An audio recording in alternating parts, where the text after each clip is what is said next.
저는 올해 70살입니다. 남편을 떠나보낸 지 벌써 15년이 흘렀네요. 아직도 가끔 남편 생각이 나면 가슴 한구석이 먹먹해집니다.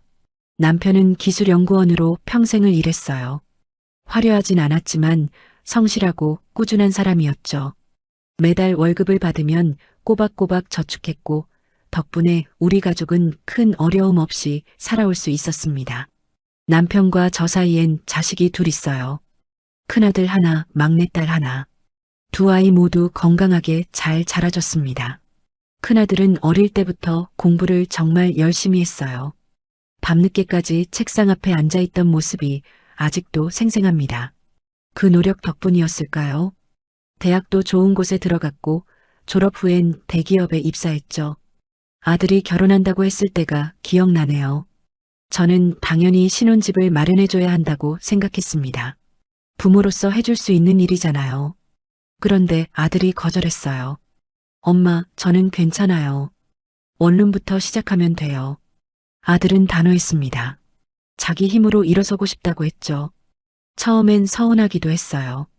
부모 마음은 그게 아닌데 말이죠. 하지만 아들의 의지를 꺾을 순 없었습니다. 결국 아들은 작은 원룸에서 신혼살림을 시작했어요. 그로부터 몇 년이 지났습니다. 아들은 회사에서 승진도 하고 며느리와 함께 열심히 돈을 모았어요. 손주도 둘이나 낳았죠. 그리고 마침내 판교에 아파트를 장만했습니다. 완전히 자수성가한 거예요. 부모의 도움 없이 스스로 일궈낸 성공이었죠. 아들이 판교 아파트 열쇠를 보여줬을 때의 그 자랑스러운 마음이란 제 가슴이 얼마나 뿌듯했는지 몰라요. 이게 바로 진짜 어른이구나 싶었습니다.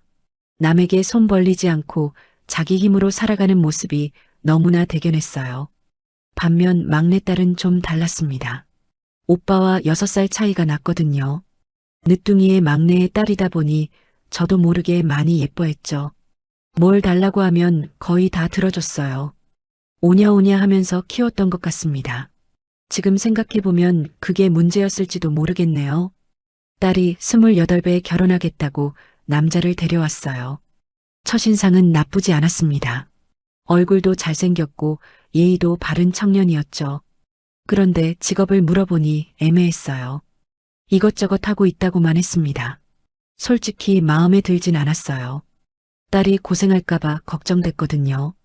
남편이 살아있었다면 반대했을지도 모릅니다. 하지만 딸이 너무 좋다고 했어요. 저 사람 아니면 안 된다고까지 했죠. 딸의 그런 모습을 보니 어쩔 수 없었습니다. 결국 결혼을 허락했어요. 결혼 준비를 하면서 저는 자연스럽게 신혼집 이야기를 꺼냈습니다. 아들한테 해주려다 못해준 게 아직도 마음에 걸렸거든요. 딸한테라도 해줘야겠다고 생각했죠. 엄마가 신혼집 하나 해줄게. 딸은 좋아했습니다. 당연하다는 듯이 받아들였어요. 사위도 감사하다고 인사했죠. 우리는 남양주 평내호평 쪽을 알아봤습니다. 서울은 너무 비싸고 그렇다고 너무 외곽도 아닌 적당한 곳이었어요. 마음에 드는 아파트를 찾았습니다. 크기도 적당하고 역세권이라 교통도 편했죠. 가격은 몇 억 했지만 제게 큰 부담은 아니었어요. 남편이 평생 모아둔 돈이 있었으니까요. 계약하기 전에 주변 사람들한테 조언을 구했습니다. 그랬더니 다들 한 목소리로 말하더군요. 명의는 일단 어머니 앞으로 하세요. 나중에 나이 들면 그때 넘기는 게 좋아요. 처음엔 왜 그래야 하는지 이해가 안 됐어요. 어차피 딸 줄 건데 뭐가 다르냐고요. 하지만 여러 사람이 같은 말을 하니 마음이 흔들렸습니다. 혹시 모를 일이잖아요. 나중에 명예 이전하면 되니까 일단은 제 이름으로 하기로 했죠. 딸과 사위는 그 아파트로 이사를 갔습니다. 처음 석 달 정도는 정말 좋았어요. 딸은 자주 전화했고 사위도 명절 때마다 선물을 보냈죠. 저한테도 잘해줬습니다. 어머니 덕분에 이렇게 좋은 집에서 살게 됐어요. 정말 감사합니다. 그런 말들을 들으면 뿌듯했어요. 자식 잘 되는 게 부모 마음 아니겠습니까? 그런데 시간이 지나면서 분위기가 달라졌습니다. 석 달쯤 지나니까 연락이 뜸해지기 시작했어요. 제가 전화하면 받긴 했지만 바쁘다며 금방 끊었죠. 명절에 오라고 해도 핑계를 댔습니다. 서운한 마음이 들었지만 이해하려고 했어요. 젊은 부부니까 바쁘겠지. 그렇게 생각했습니다. 그러던 어느 날 딸한테서 반가운 소식이 왔어요. 임신했다고요. 드디어 손주를 보게 되는구나 싶어서 기뻤습니다. 10달을 기다렸죠.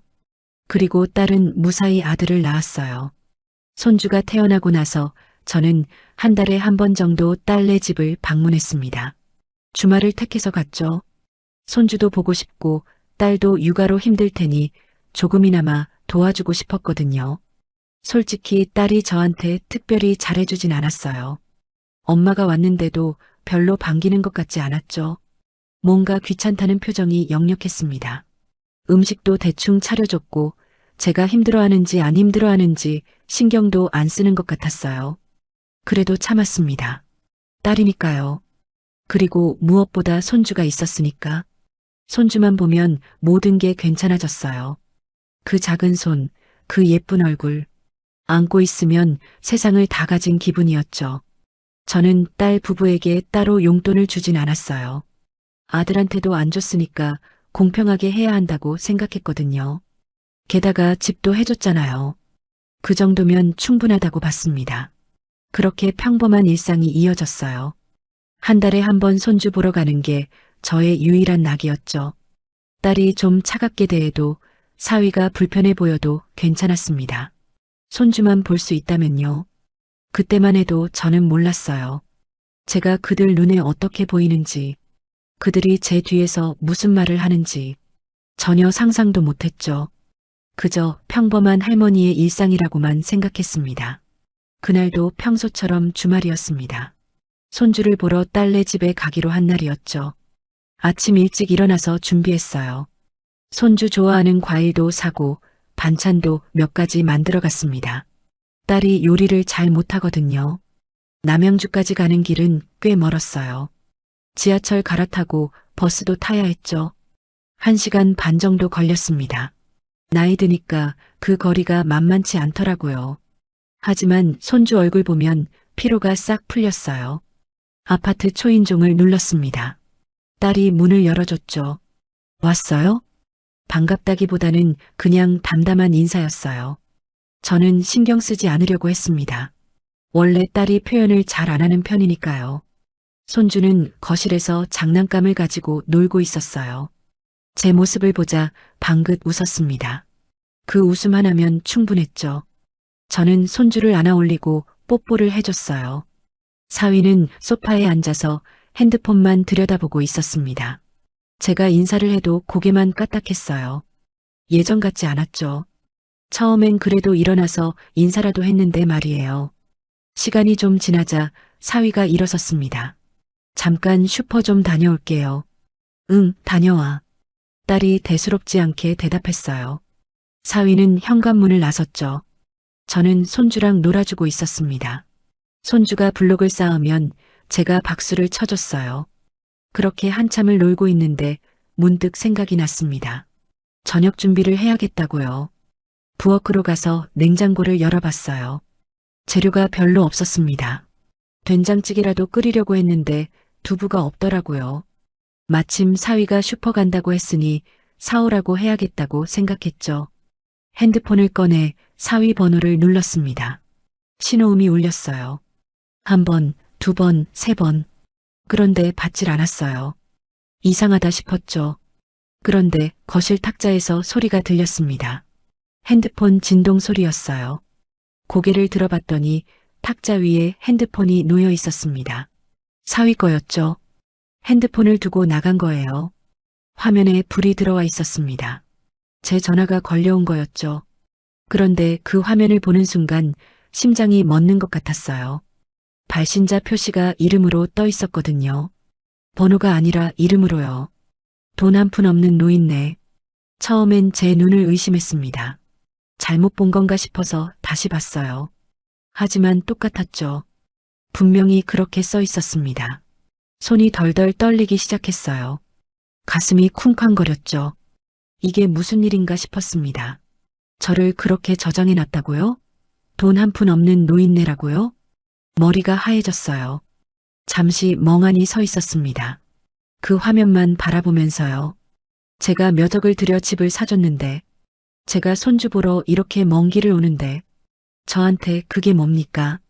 돈 한 푼 없는 노인네라니요. 분노보다 먼저 슬픔이 밀려왔어요. 가슴이 너무 아팠습니다. 숨쉬기가 힘들 정도였죠. 손이 떨렸지만 핸드폰을 집어들었습니다. 화면을 켜봤어요. 잠금이 안 돼 있었죠. 그냥 열렸습니다. 카톡 알림이 몇 개 떠 있었어요. 단톡방이었습니다. 평범한 이름의 단톡방이었죠. 친구들 방인 것 같았어요. 손이 계속 떨렸습니다. 열어볼까 말까 망설였죠. 하지만 결국 눌렀어요. 알아야 할 것 같았거든요. 단톡방 화면이 열렸습니다. 스크롤을 올려봤어요. 그리고 사위가 쓴 글을 발견했죠. 오늘도 돈 없는 노인네 우리 집에 와 있음. 불편해 죽겠네 진짜. 용돈도 한 푼 안 주면서 왜 자꾸 오는지 모르겠어. 친구들은 거기에 댓글을 달았습니다. 힘내라. 장모님이신가 보네. 그래도 집은 해줬잖아. 더 읽을 수가 없었어요. 핸드폰을 내려놨습니다. 손이 너무 떨려서 제대로 잡을 수도 없었죠. 가슴이 찢어질 것 같았습니다. 이렇게 아플 수가 있나 싶었어요. 남편 떠나보낼 때도 이렇게 아프진 않았던 것 같습니다. 제가 불편하다고요? 제가 왜 자꾸 오냐고요? 용돈을 안 준다고요? 몇 억짜리 집을 해줬는데 그게 아무것도 아니라는 겁니까? 한 달에 한 번 손주 보러 오는 게 그렇게 싫었나요? 눈물이 날 것 같았어요. 하지만 참았습니다. 딸이 옆방에 있었거든요. 손주도 바로 옆에서 놀고 있었고요. 어떻게 해야 할지 몰랐습니다. 사위한테 따지고 싶었어요. 딸한테도 말해야 할 것 같았죠. 하지만 지금 당장은 아무것도 할 수 없었습니다. 정신을 차려야 했어요. 핸드폰을 원래 자리에 다시 놓았습니다. 최대한 원래대로 놓으려고 했죠. 심호흡을 했습니다. 한 번, 두 번, 세 번. 진정하려고 애썼어요. 하지만 가슴은 계속 두근거렸습니다. 5분쯤 지났을까요? 현관문이 열리는 소리가 들렸어요. 사위가 돌아온 겁니다. 다녀왔습니다. 사위는 평소처럼 인사했어요. 아무렇지도 않은 표정이었죠. 제 전화를 못 받은 것도 모르는 것 같았습니다. 저는 입이 떨어지지 않았어요. 뭐라고 말해야 할지 몰랐습니다. 그냥 고개만 끄덕였죠. 사위는 탁자로 가서 핸드폰을 집어들었습니다. 화면을 확인하더니 아무 말도 하지 않았어요. 제 부재중 전화를 봤을 텐데 말이죠. 두부 사오는 거 깜빡했네. 딸이 부엌에서 나오며 말했습니다. 아, 미안. 다시 다녀올까? 아니야, 됐어. 다른 거 해먹으면 되지. 그들은 평온했어요. 아무 일도 없다는 듯이 대화를 나눴습니다. 저는 그 모습을 보면서 더 큰 충격을 받았어요. 겉으로는 이렇게 멀쩡한데 뒤에서는 그런 말을 하고 있었다니. 제 앞에서는 웃으면서요. 더 이상 견딜 수가 없었습니다. 이 집에 1시간이라도 더 있으면 미칠 것 같았어요. 나 급한 일이 생겨서 먼저 가봐야 할 것 같아. 제 목소리는 떨리고 있었습니다. 갑자기요? 저녁이라도 먹고 가시지. 딸이 의아하다는 표정으로 물었어요. 아니야, 정말 급해. 다음에 올게. 저는 서둘러 가방을 챙겼습니다. 손주한테 뽀뽀도 못 해주고 현관으로 향했죠. 조심히 들어가세요. 사위의 목소리가 뒤에서 들렸어요. 정말 아무렇지도 않은 목소리였습니다. 저는 대답도 하지 않고 문을 나섰어요. 엘리베이터를 타고 내려가는 동안 눈물이 흘렀습니다. 참으려고 했는데 참아지질 않았죠. 아파트 밖으로 나왔어요. 버스 정류장까지 걸어가면서 계속 눈물을 닦았습니다. 사람들이 쳐다봤지만 신경 쓰지 않았어요. 집에 가는 내내 머릿속이 복잡했습니다. 사위의 핸드폰 화면이 계속 떠올랐어요. 그 카톡 내용도요. 돈 한 푼 없는 노인네. 불편해 죽겠다. 용돈도 안 준다. 그 말들이 머릿속에서 맴돌았습니다. 지울 수가 없었어요. 집에 도착했을 때쯤엔 온몸에 힘이 빠져 있었죠. 현관문을 열고 들어섰습니다. 집은 조용했어요. 너무 조용했죠. 혼자 사는 집이 이렇게 쓸쓸하게 느껴진 적이 없었습니다. 신발도 제대로 벗지 못하고 거실 소파에 주저앉았어요. 가방을 바닥에 내려놓았죠. 온몸에서 힘이 쭉 빠졌습니다. 가슴을 움켜쥐었어요. 너무 아팠거든요. 숨을 쉬는 게 힘들 정도였습니다. 이런 고통은 처음이었어요. 남편 사진이 눈에 들어왔습니다. 거실 장식장 위에 놓인 액자였죠. 남편은 사진 속에서 환하게 웃고 있었어요. 여보, 이럴 줄 알았어요? 저도 모르게 중얼거렸습니다. 남편한테 하는 말이었죠. 우리가 그렇게 키운 딸이 이럴 줄 알았냐고요. 눈물이 또 흘렀어요. 닦아도 계속 나왔습니다. 소파에 앉아서 한참을 울었어요. 얼마나 울었는지 모르겠습니다. 정신을 차려보니 밖이 어두워져 있었죠. 시계를 봤어요. 벌써 저녁 8시였습니다. 2시간 넘게 앉아 있었던 거예요. 부엌으로 가서 물을 한 잔 마셨습니다. 목이 바짝 타 있었거든요. 물을 마시니 정신이 조금 들었어요. 식탁에 앉았습니다. 그리고 곰곰이 생각하기 시작했죠. 오늘 본 것들이 주마등처럼 스쳐 지나갔어요. 사위 핸드폰 화면에 떴던 그 이름, 돈 한 푼 없는 노인네, 카톡방에 있던 그 글들, 불편하다는 말, 용돈도 안 준다는 말. 저는 정말 그렇게 형편없는 사람인가요? 손주 보러 한 달에 한 번 가는 게 그렇게 싫었나요? 손주를 떠올렸습니다. 그 작은 손, 저를 보고 웃어주던 그 얼굴, 제게는 그게 전부였어요. 그 아이를 보는 게 제 유일한 낙이었죠. 그런데 사위는 제가 오는 게 불편했답니다. 딸도 별로 반기지 않는 것 같았고요. 제가 뭘 잘못한 걸까요? 생각해봤습니다. 용돈을 안 준 건 맞아요. 하지만 그게 잘못인가요? 게다가 저는 딸한테 집을 해줬어요. 남양주에 몇 억 하는 아파트를요. 신혼부부가 평생 모아도 사기 힘든 집 말이에요. 그 집 덕분에 딸 부부는 월세 걱정 없이 살고 있습니다. 전세 걱정도 없죠. 그냥 편하게 살면 되는 거예요. 그런데도 부족하다는 겁니까? 거기에 용돈까지 줘야 한다는 거예요? 화가 치밀어 올랐습니다. 참으려고 했는데 안 됐어요. 주먹으로 식탁을 쳤어요. 손이 아팠지만 신경 쓰이지 않았습니다. 감사할 줄 모르는 것들, 그 생각밖에 안 들었어요. 저는 평생 성실하게 살았습니다. 남편과 함께 열심히 일했고 아이들 키우느라 제 인생을 다 바쳤죠. 먹고 싶은 것도 참았어요. 입고 싶은 것도 참았습니다. 오로지 아이들을 위해서요. 그렇게 키운 딸이 저를 이렇게 생각하고 있었다니 도저히 믿기지 않았어요. 손주를 돌봐준 날들이 떠올랐습니다. 먼 길을 가서 손주 기저귀도 갈아주고 밥도 먹이고 재우고 딸이 쉴 수 있게 제가 다 했었죠. 딸은 그동안 소파에 누워서 핸드폰만 봤어요.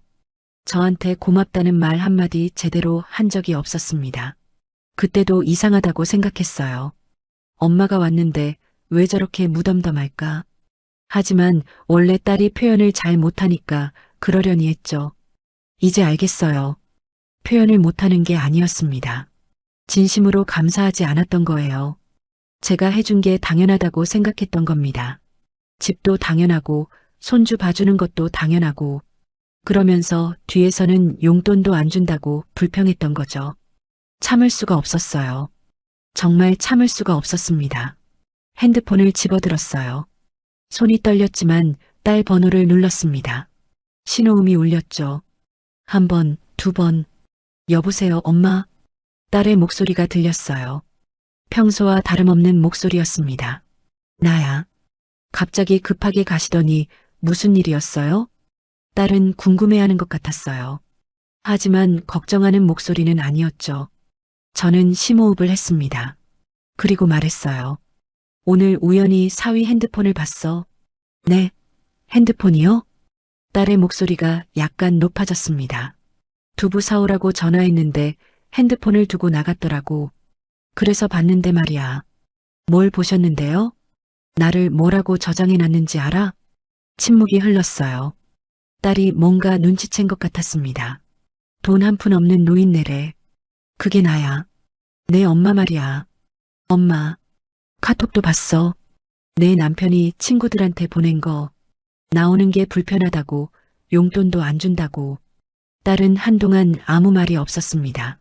그러다가 한숨을 쉬더니 말했어요. 엄마, 그건 좀 그렇긴 한데요. 뭐가 그래? 제 목소리가 떨렸습니다.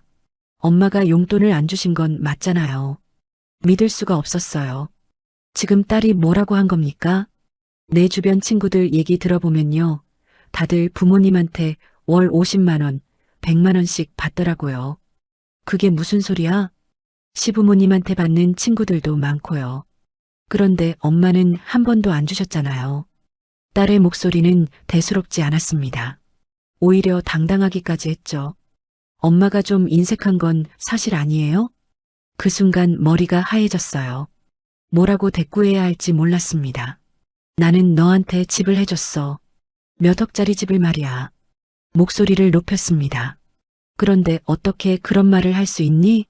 엄마, 집은 집이고요. 용돈은 또 다르잖아요. 뭐가 달라? 뭐가 다르다는 거야? 소리를 질렀습니다. 제 목소리가 떨리고 있었죠. 집 한 채 값이 얼만데. 그걸 공짜로 해준 거야. 그런데도 부족해? 엄마, 진정하세요. 저희가 잘했다는 건 아니고요. 그럼 뭐야? 지금 나한테 용돈 더 달라는 거야? 그런 건 아니고. 그냥 남편이 좀 서운했나 봐요. 딸은 여전히 평온했습니다. 제가 이렇게 화를 내는데도요. 서운하면 나한테 직접 말을 하든가. 뒤에서 그런 식으로 말하고 나를 그딴 식으로 저장해 놓고. 그건 남편이 잘못한 거 맞아요. 제가 나중에 얘기할게요. 너도 마찬가지야. 너도 감사할 줄 모르는 건 똑같아. 엄마, 제가 언제 감사 안 했어요? 입으로만 고맙다고 했지. 진심은 아니었잖아. 엄마 너무하시네요.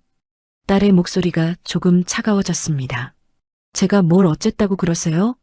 더 이상 말하고 싶지 않았어요. 딸과 대화해봤자 소용없다는 걸 알았습니다. 됐어. 이제 알겠어. 엄마, 너희가 날 어떻게 생각하는지 확실히 알았어. 전화를 끊었습니다. 딸이 뭐라고 말하려고 했지만 듣고 싶지 않았어요. 핸드폰을 식탁에 내려놨어요. 손이 부들부들 떨렸습니다. 분노가 온몸을 휘감았죠. 이런 감정은 처음이었어요. 이렇게 화가 난 적이 없었습니다. 감사할 줄 모르는 자식. 그게 제 딸이었어요. 이대로 둘 순 없었습니다. 절대로 이대로 넘어갈 수 없었죠. 뭔가 해야 했어요. 확실하게 혼을 내줘야 했습니다. 그 집, 제가 사준 그 집이 떠올랐어요. 명의는 아직 제 앞으로 돼 있었죠. 다행이었습니다. 그래, 그 집을 다시 가져와야겠다고 생각했어요. 감사할 줄 모르는 자식들한테 줄 건 하나도 없었습니다. 결심이 섰습니다. 내일 당장 움직여야겠다고 다짐했죠. 그날 밤은 한숨도 못 잤습니다. 천장만 바라보며 뒤척였어요. 딸과 나눴던 통화 내용이 머릿속에서 맴돌았죠. 엄마가 용돈을 안 주신 건 맞잖아요. 엄마가 좀 인색한 건 사실 아니에요? 집은 집이고 용돈은 또 다르잖아요. 그 말들이 계속 들렸습니다. 귀를 막고 싶었어요. 하지만 소용없었죠. 새벽 5시쯤 됐을까요? 결국 일어났습니다. 더 이상 누워 있을 수가 없었거든요. 부엌으로 가서 물을 끓였어요. 따뜻한 차라도 마셔야 할 것 같았습니다. 손은 여전히 떨리고 있었죠. 창밖을 봤어요.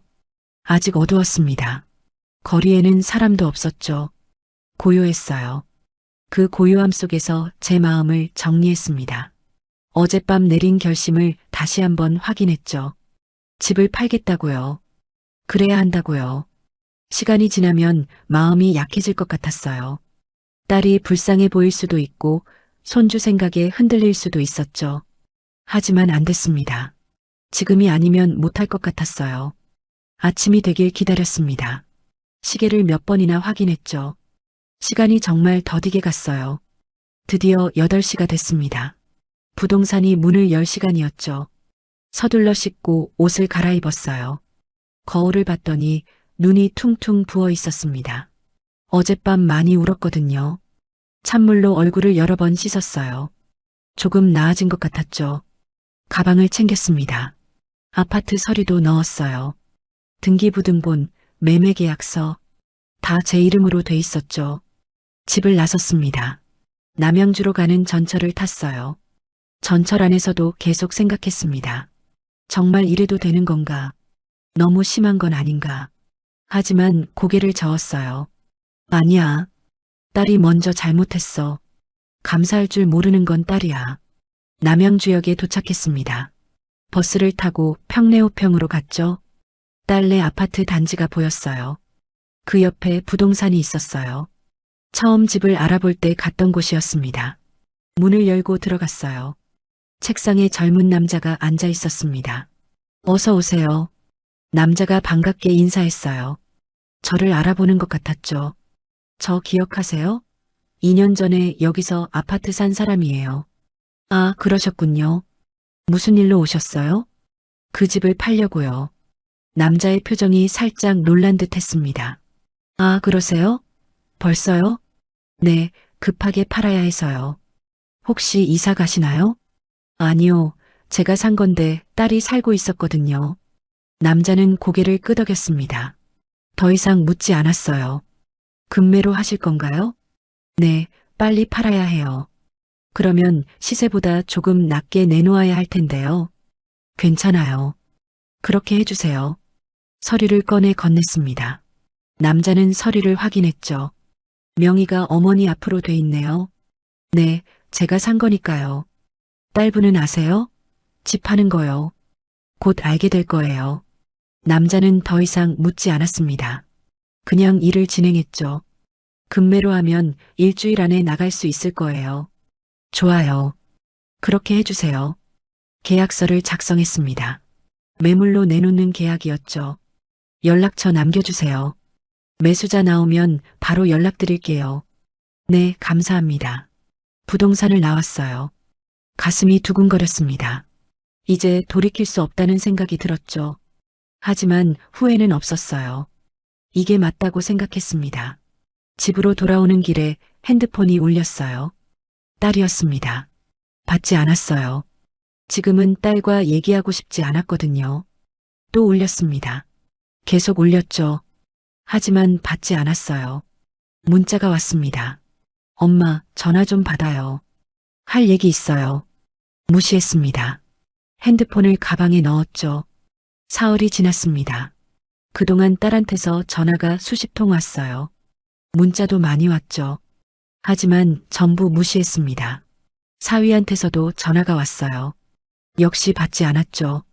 그러던 어느 날 오후였습니다. 부동산에서 전화가 왔어요. 매수자가 나타났어요. 내일 계약하고 싶대요. 정말요? 벌써요? 네, 금매라 관심 있는 사람들이 많았어요. 좋아요. 내일 몇 시에 가면 될까요? 오전 10시로 할까요? 네, 그렇게 해요. 전화를 끊었습니다. 드디어 팔리는구나 싶었어요. 마음 한편이 복잡했습니다. 정말 이래도 되나 싶기도 했죠. 하지만 결심을 굳혔어요. 다음 날 아침 일찍 남양주로 갔습니다. 부동산에 도착하니 매수자가 와 있었어요. 젊은 부부였습니다. 안녕하세요. 인사를 나눴죠. 계약서를 작성하기 시작했습니다. 그때 제 핸드폰이 울렸어요. 딸이었습니다. 또 무시하려는데 부동산 사장이 말했어요. 받으셔도 돼요. 아니에요, 괜찮아요. 하지만 계속 울렸습니다. 끊임없이 울렸죠. 결국 밖으로 나가서 받았어요. 여보세요? 엄마, 지금 어디세요? 딸의 목소리는 급했습니다. 왜? 부동산에서 연락 왔어요. 우리 집이 매물로 나왔다고요. 그래. 무슨 소리예요? 엄마가 그거 하신 거예요? 내가 했지. 딸이 숨을 헐떡였어요. 어떻게 그럴 수가 있어요? 이게 우리 집인데요. 내 명의야. 내 집이지. 엄마, 장난 아니에요. 진짜로 팔 생각이세요? 이미 계약하고 있어. 뭐라고요? 딸이 소리쳤습니다. 처음으로 당황하는 목소리였죠. 엄마 안 돼요. 제발이요. 우리 어떻게 살라고요? 월세든 전세든 알아서 살아. 엄마, 감사할 줄 모르는 애들한테 줄 집 없어. 엄마, 제가 잘못했어요. 제발 다시 생각해 주세요. 이제야 잘못했다고 하네요. 늦었습니다. 이미 늦었어. 계약 들어갔어. 엄마, 제발이요. 손주 생각해서라도요. 손주 얘기를 꺼내는군요. 비겁했어요. 손주는 내가 키우는 거 아니잖아. 너희가 알아서 키워. 엄마, 정말 이러실 거예요? 그래, 이럴 거야. 전화를 끊었습니다. 딸이 다시 걸었지만 받지 않았어요. 부동산으로 돌아갔습니다. 계약서에 도장을 찍었죠. 계약금은 오늘 입금해 드릴게요. 매수자가 말했습니다. 네, 감사합니다. 모든 게 끝났어요. 집이 팔렸습니다. 부동산을 나서는데 핸드폰이 또 울렸어요. 이번엔 사위였습니다. 받았어요. 어머님, 저예요. 사위 목소리는 떨리고 있었습니다. 어떻게 이러실 수 있어요? 정말 집을 파신 거예요? 그래, 팔았어. 어머님, 저희가 어디 가서 살아요? 그건 내가 알아서 해. 저희한테 집 없으면 정말 힘들어요. 힘들면 힘든 거지. 나도 너희한테 실망해서 힘들었어. 사위는 한동안 말이 없었습니다. 제가 잘못했습니다. 핸드폰에 그렇게 저장한 것도, 친구들한테 그런 말한 것도요. 이제 와서 사과해봤자 소용없었어요. 사과는 필요 없어. 이미 끝났으니까. 어머님, 제발이요. 더 이상 전화하지 마. 너희랑은 끝났어. 전화를 끊었습니다. 그리고 다시는 받지 않기로 했죠. 집으로 돌아오는 길이었습니다. 가슴이 먹먹했어요. 후련하면서도 슬펐습니다. 하지만 후회는 없었어요. 이게 맞는 길이라고 믿었습니다. 감사할 줄 모르는 사람들은 혼나봐야 한다고 생각했죠. 집에 도착했습니다. 현관문을 열고 들어서는데 다리에 힘이 풀렸어요. 소파에 주저앉았죠. 계약은 끝났습니다.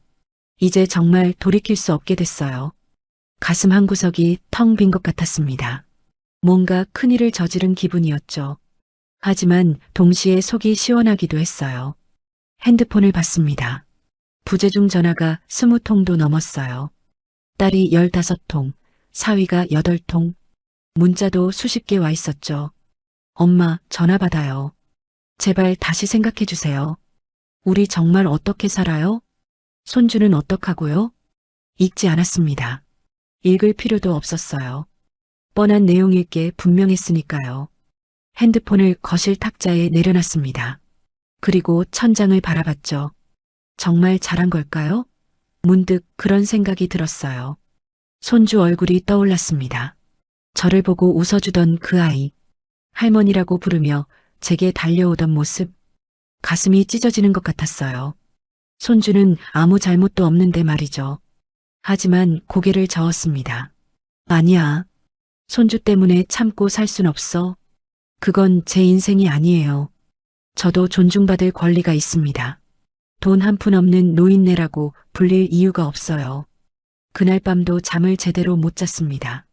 자다 깨달을 반복했죠. 꿈을 꿨어요. 딸이 어렸을 때 꿈이었습니다. 초등학교 입학식 날이었죠. 딸은 새 책가방을 메고 제 손을 꼭 잡았어요. 엄마, 나 학교 가는 거 무섭지 않아. 엄마가 있으니까. 그렇게 말하던 딸이었습니다. 꿈에서 깨어났어요. 베개가 눈물로 젖어 있었죠. 다음 날 아침이었습니다. 부동산에서 전화가 왔어요. 계약금 입금 확인됐어요.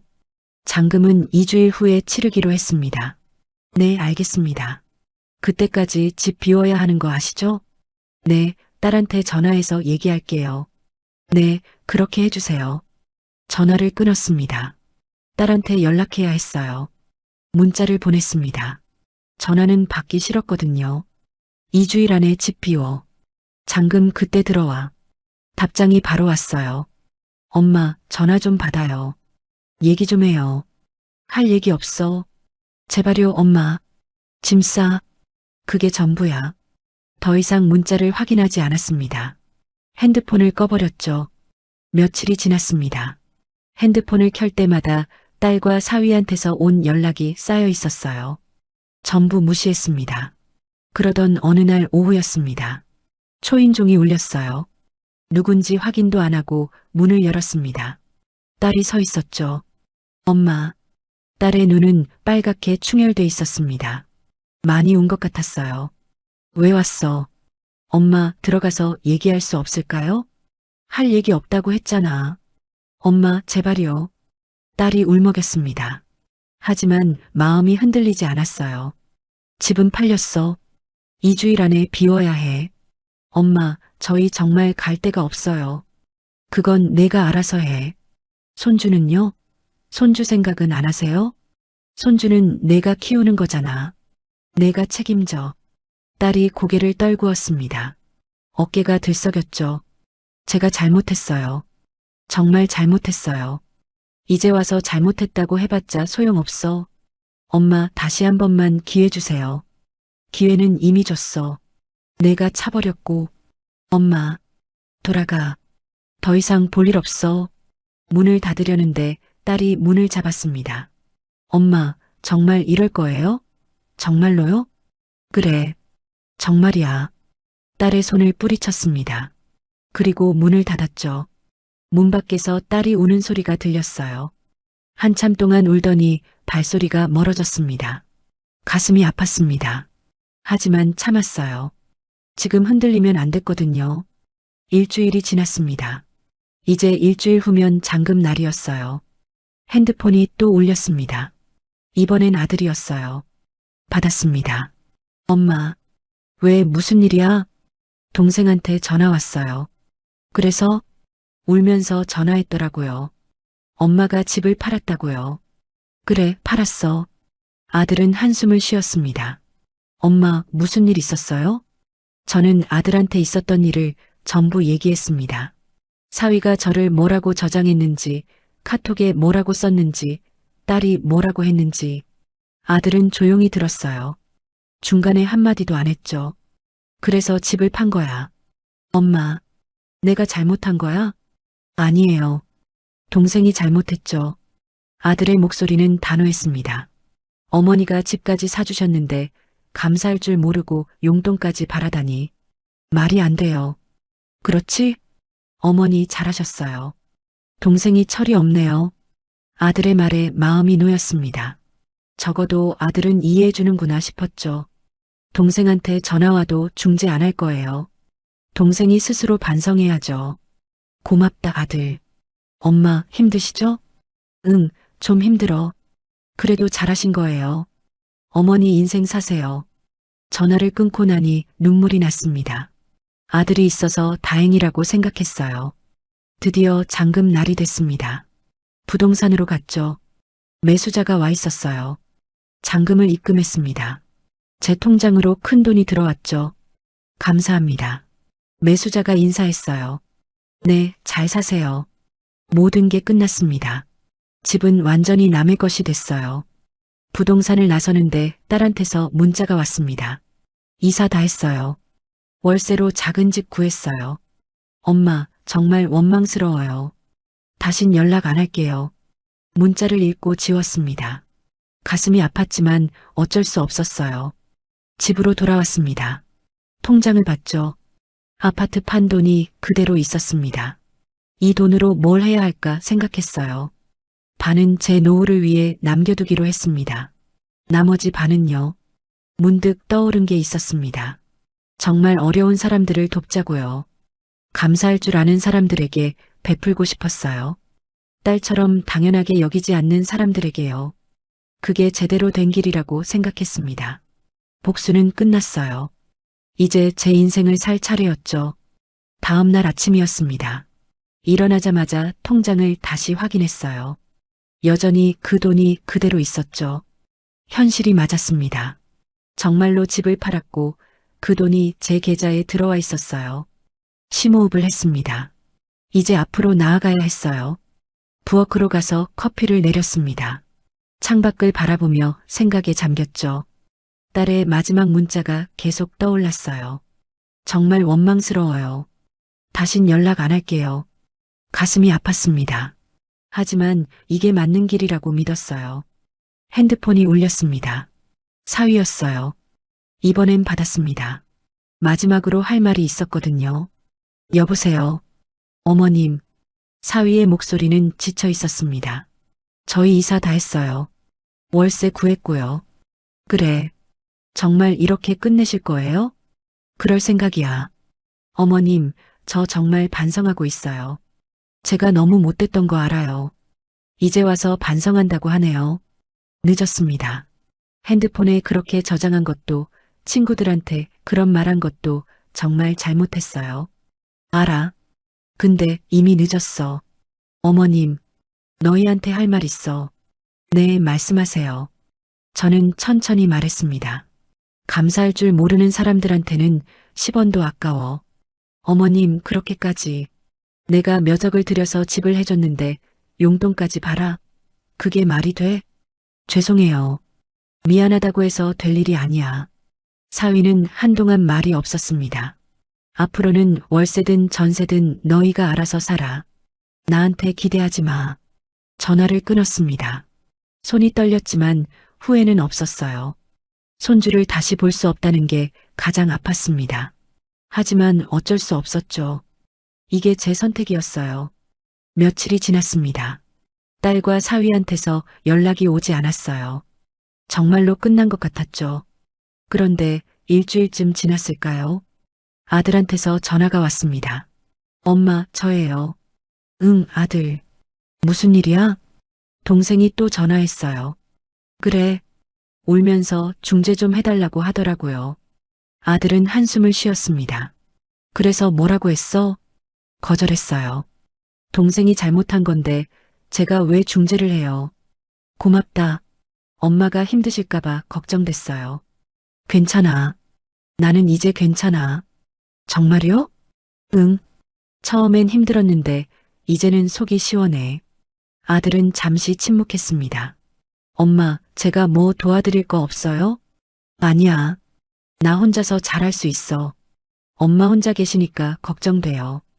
걱정하지 마. 엄마 아직 건강해. 주말에 한번 뵈러 갈게요. 그래, 그러렴. 전화를 끊고 나니 마음이 따뜻해졌습니다. 적어도 아들은 있구나 싶었어요. 그날 오후였습니다. 거실에 앉아서 통장을 보고 있었죠. 이 돈을 어떻게 써야 할지 구체적으로 계획을 세워야 했어요. 반은 제 노후 자금으로 남겨두기로 했습니다. 나이가 들면 병원비도 들고 요양원비도 필요할 수 있었으니까요.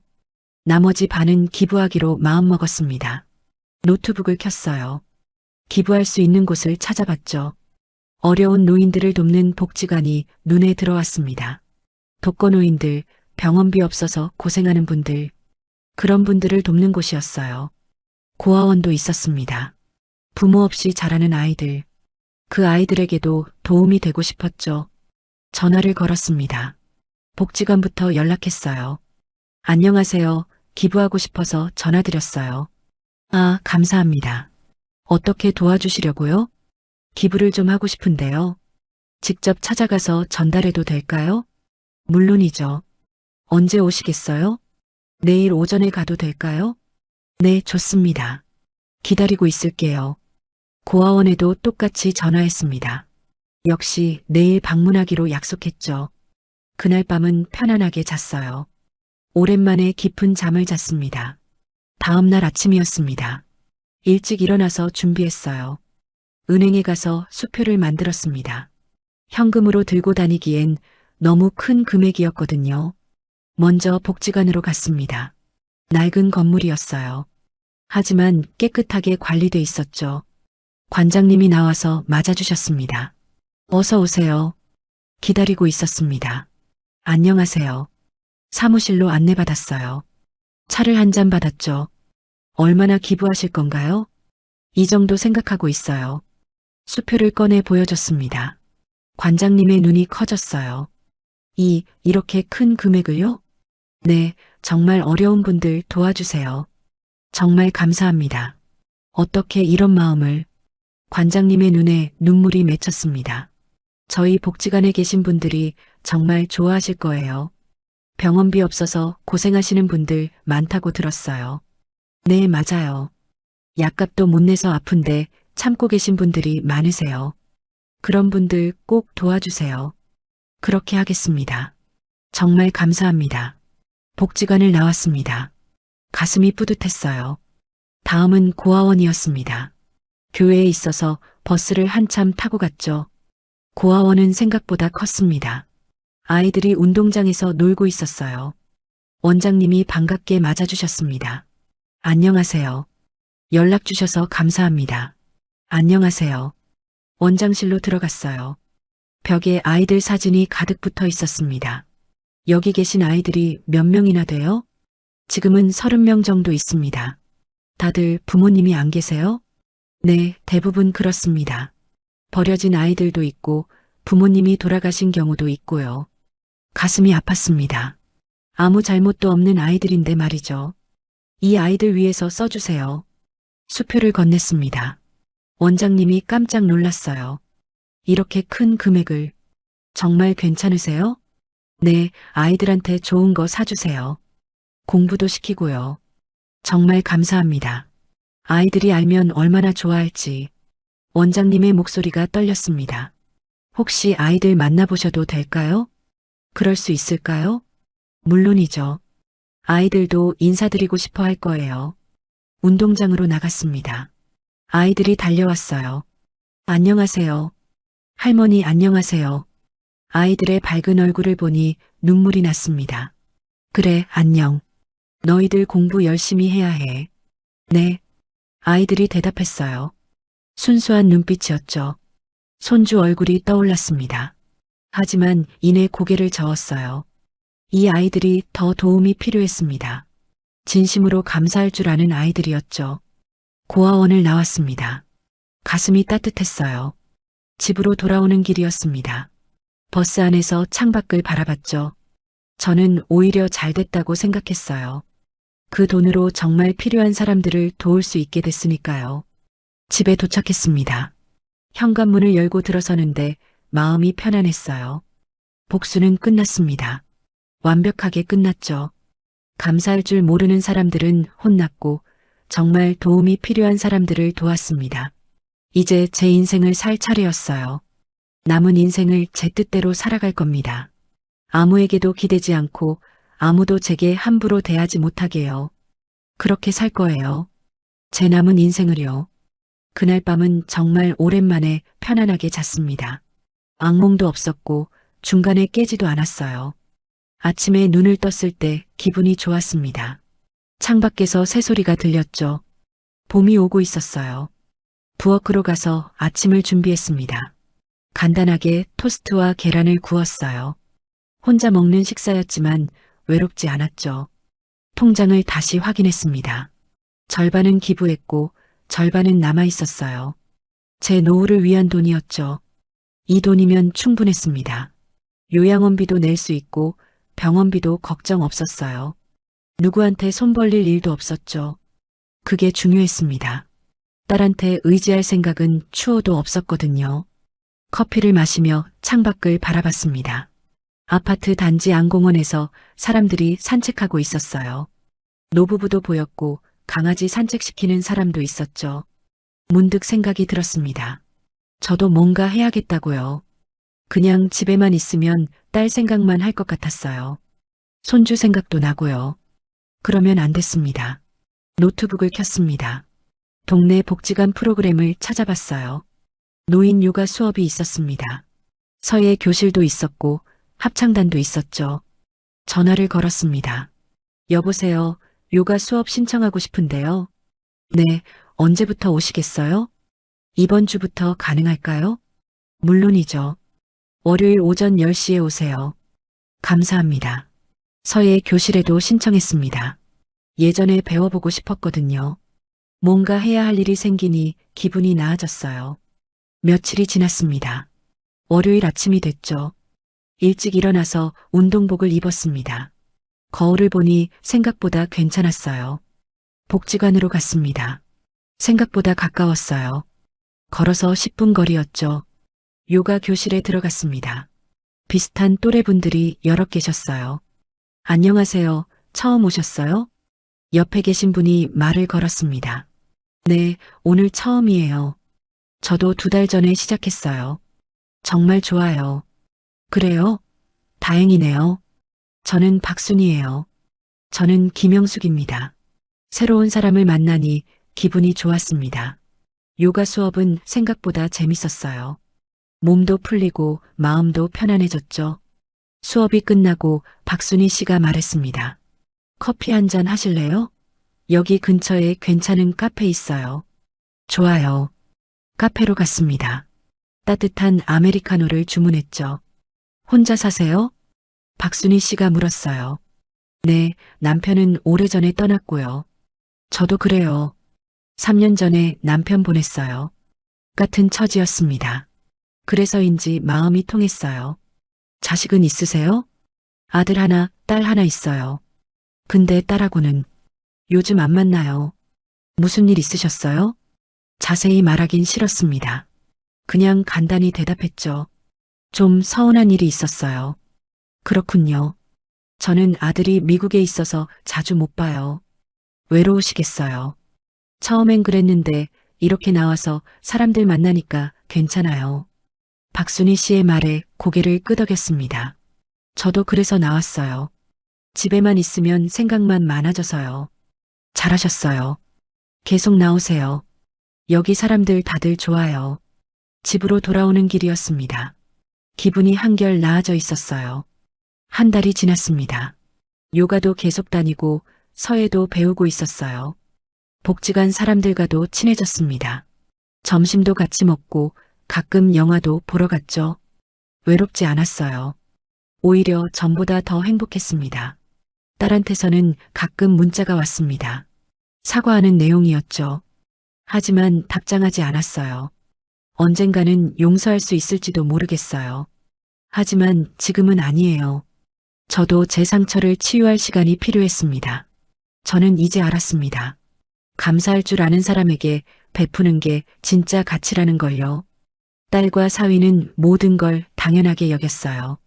감사할 줄 모르고 더 큰 욕심을 부렸죠. 그리고 본인들을 도와준 사람을 오히려 매도하려고 했죠. 그래서 혼이 났던 겁니다. 창밖을 바라봤습니다.